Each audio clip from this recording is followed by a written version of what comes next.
As we look ahead to 2026, one thing is already clear. When the economy heats up or cools down, the impact shows up much more strongly in the goods producing sectors than in services. At the core of the goods economy is manufacturing, making products, shipping them to a warehouse, and ultimately getting them into retail stores. Manufacturing first began to weaken back in the spring of 2025. Tariffs reduced the supply of materials made overseas and assembled here, creating pressure throughout the supply chain. More recently, manufacturing has continued to soften as consumer demand itself has slowed. Labor has also been a factor, though unevenly.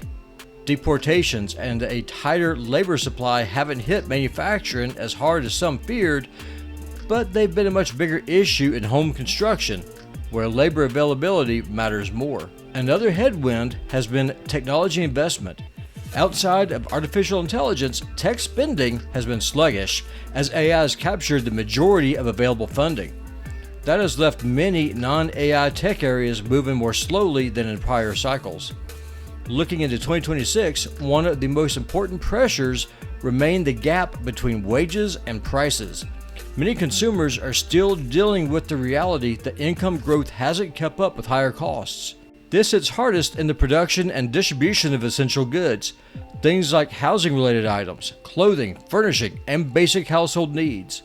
Middle and lower income households spend most of their income on these necessities, which leaves them very little discretionary spending.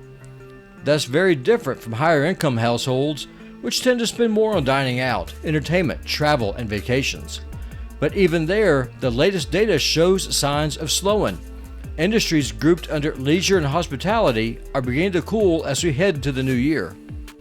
So as we move into 2026, sector performance is likely to be shaped less by headlines and more by how consumers actually spend, specifically when it comes to essentials versus discretionary income. If you want to walk through how these sector trends may affect your own financial strategy heading into 2026, you can visit larreawealth.com and schedule a time directly on the calendar.